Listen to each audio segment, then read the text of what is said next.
George Best is not someone maybe some of you have heard of, but he was one of the best footballers of the last century. He was voted in FIFA's Player of the Century vote, the 5th best in the 20th century. Had he played for a more prominent country and been able to start at international tournaments, he might well have been ranked even higher. But Northern Ireland never qualified during his career. So Best never played at a Euros or a World Cup final. He never starred on the world stage. But he was a dazzling forward, brilliant with the ball at his feet, and able to survive the opposition trying to kick him out of the game. Maradona saw him as one of his great heroes, one of his inspirations. That brilliance made him a superstar. He was sometimes called the 5th Beatle in the 60s. But with that brilliance also came a self-destructive streak. Best was himself the son of an alcoholic mother who died in her mid-50s from alcohol-related disease. And as he struggled to cope with his fame, he himself developed a destructive relationship with alcohol. It led to lots of off-field controversies. Allegations of theft, domestic violence, skipping training for all kinds of wild living, just going missing for weeks on end. By 2000, he was diagnosed with just 20% of normal liver function. Best was then given a liver transplant on the NHS in 2002, which was a matter of some public controversy, especially when he was soon once more seen out on the town drinking.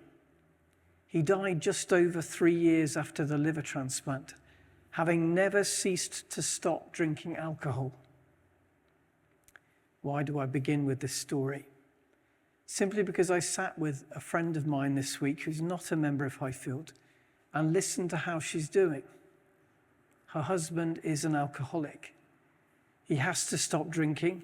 He recently nearly died and is shortly to go into rehab. But the brutal challenge facing an addict is that while they want to be clean, do they want that enough to go through the agony of detoxing? And then also to commit to staying sober. Best wanted to be well, just not enough to follow through on what being and staying well required. He never stopped drinking. You feed the monster enough, honestly, and for long enough, eventually it comes to dominate you, even to consume you. The first 3 steps of the 12-step Alcoholics Anonymous program begins with the alcoholic recognizing that they are powerless over alcohol, powerless, and that without belief in God and putting their trust in God alone, that they will remain powerless. That brings me to my first point. Learned powerlessness. Learned powerlessness. Listening to my friend was tough this week, but in preparing for this sermon, I also found the words of Jesus in verse 6 really challenging. Do you want to get well? Is the question Jesus asks of the man. That question is translated literally, do you want to become whole? Do you want to become whole? That phrase is used 5 times in the passage to describe what happens to this man. It's the restoration of wholeness, soundness, health in every way. It's a simple, pretty direct question, but it goes to the heart of things in many ways because the answer can be pretty complex. Because sometimes we want to be healed without having to change. Sometimes we want God to deal with the consequences of how we've been living in our lives, our health, our relationship, without having to address any of the underlying causes. But George Best shows us the futility of that. I'm sure he got asked in the process around the transplant, do you want to get well? Often by the doctors, but he wasn't committed to seeing it through. He never stopped drinking. So giving him a new liver wasn't going to solve any of the underlying issues. He might have wanted to get well, at least on some levels, but not enough to follow through on making changes. He didn't, in the terms of this passage, want to become whole. Just a brief word about the language in the passage. The word in verse 3 is literally the ailing ones rather than the disabled. In verse 7, it's the ailing one, not the invalid. In verse 5, it's literally the one who had been in his ailment for 38 years. Those modern terms I don't think are very helpful. We're to understand that these folk are people whose lives have been stricken by illness, decisively shaped by disease. And they're now living with the consequences of those illnesses. As verse 3 puts it, they are literally the blind, the lame, and the withered. The withered, which means ravaged by disease. So Jesus asked this simple but complex question, do you want to become whole? And the man's answer is striking if you look at it. It's not a yes, and it's not a no, but rather it's, I can't. I can't. It's impossible.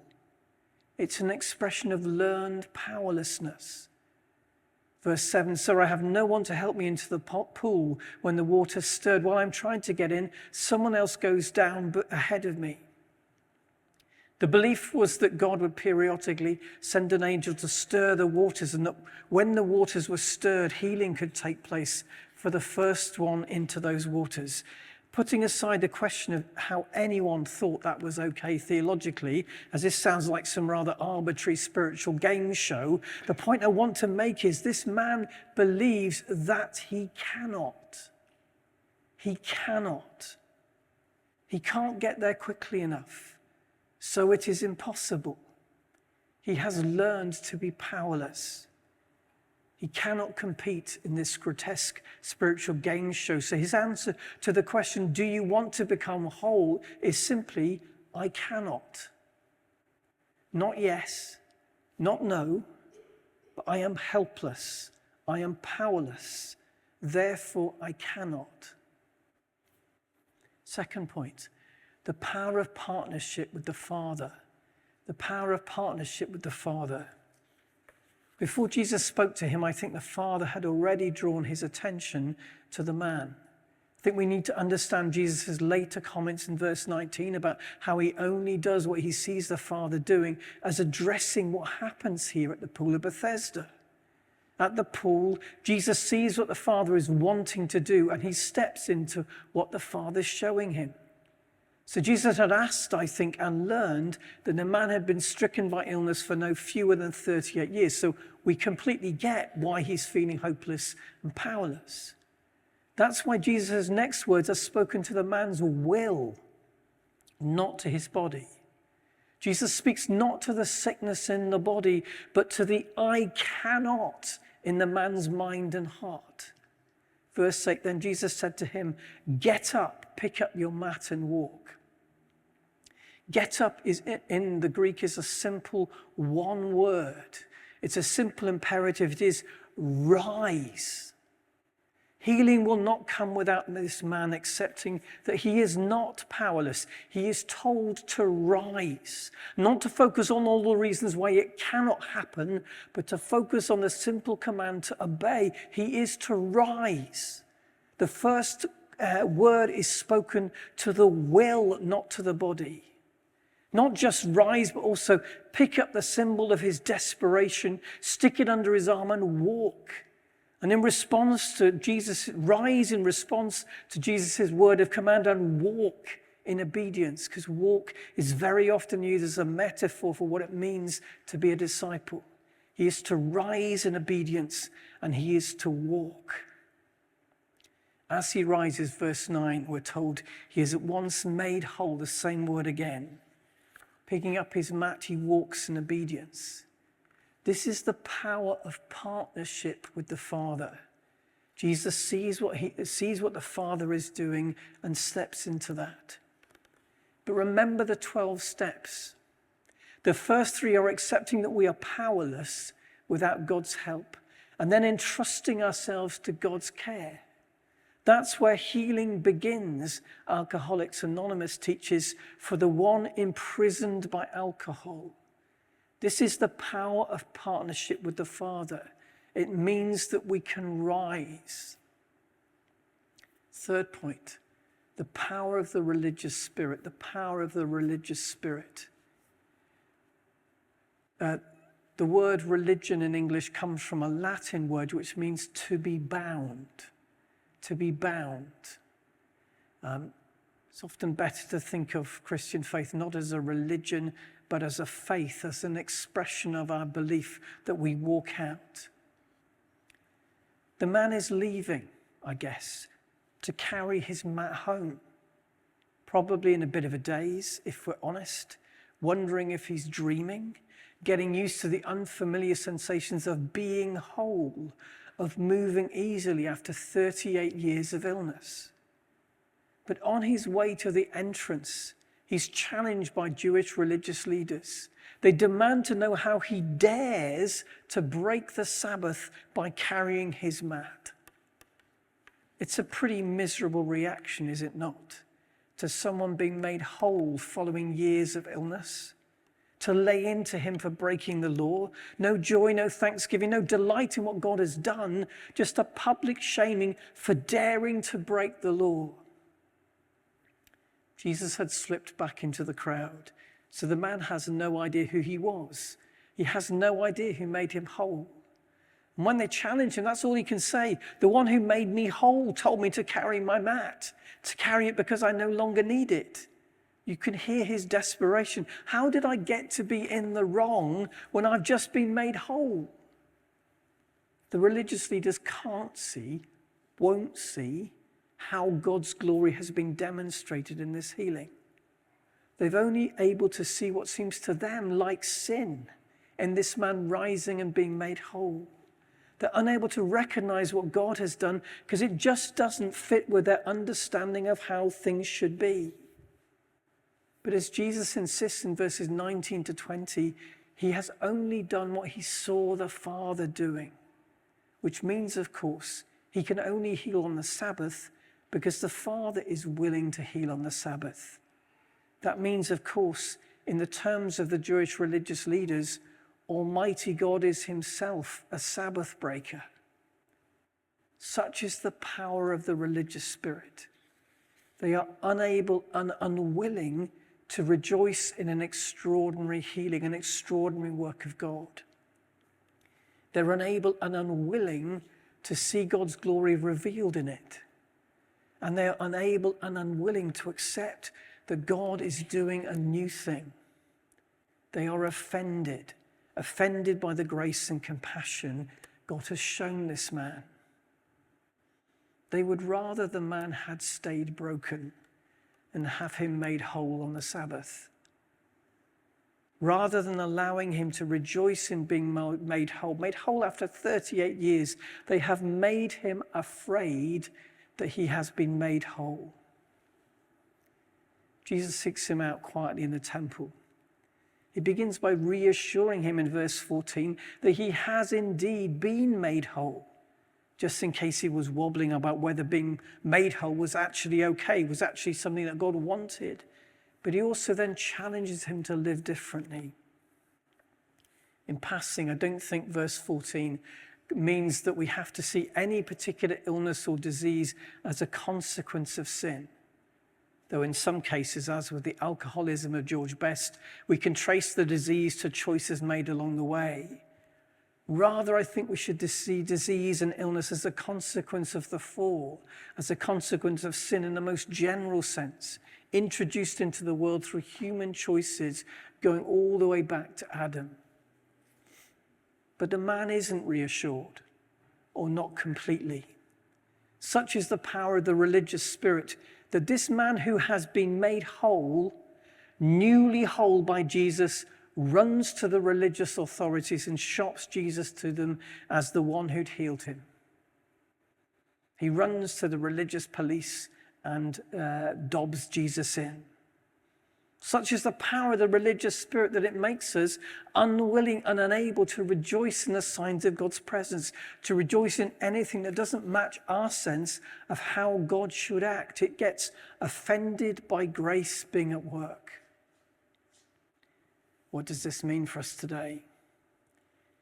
It challenges us first. Where have we learned to be powerless? Where have we learned to be powerless? Learn to be powerless when we are not. Remember the first 3 steps of the 12, that we are powerless without God's strength, so we entrust ourselves to God's care. With God, we are never powerless. Those transformational steps have begun the journey of millions out of the imprisonment of alcoholism. With God, we are never powerless.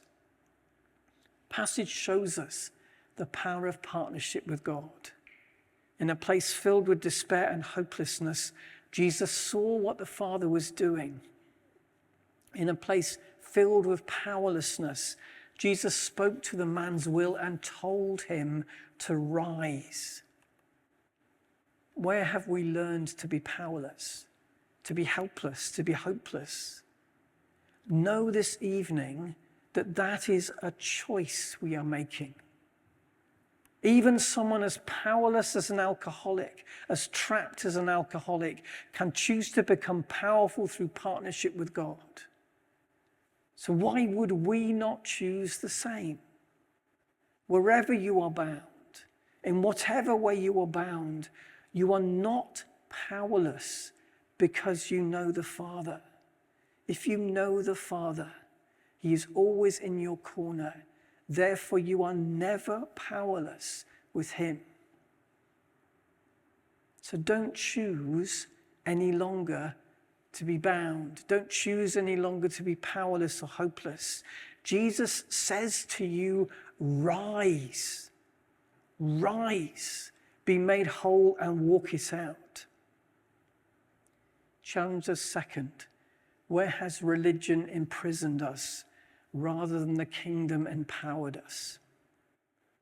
The religious leaders couldn't see what the Lord had done, couldn't rejoice in what the Lord had done. They couldn't make room for it in their minds and their hearts, so they tried to shut it down. They made this man terrified that he dared to break the law. Rather than rejoicing at what the Lord had done, he was cowering before their disapproval and anger. So threatened were they, so challenged was their worldview, that verses 16 to 18 tell us that opposition to Jesus hardens to the point of plotting to kill him. Why? Because he healed this man on the Sabbath. Where has religion left you imprisoned rather than empowered? Where have religious leaders used their power to force you to see or do things their way, or even to give something to them or to give of yourself to them in ways that you wouldn't have chosen freely to give? And where might the way we see things ourselves need to change? To what moves of God's grace and power have we closed ourselves? Where have we been offended by seeing God at work? Now, I know the question of healing has been a vexed one in this church for years. So I am not saying to you that every prayer for healing will always be fully answered exactly as we requested. But I am saying with confidence that the prayers that don't get prayed will never be answered. As James 4:2 tells us, you do not have because you do not ask. You do not have because you do not ask God. Where might we need to be willing to change? Where might we need to be willing to step into things, to rise and walk things out?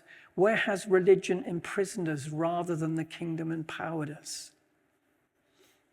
And it challenges us third, that the Spirit gives life. The Spirit gives life.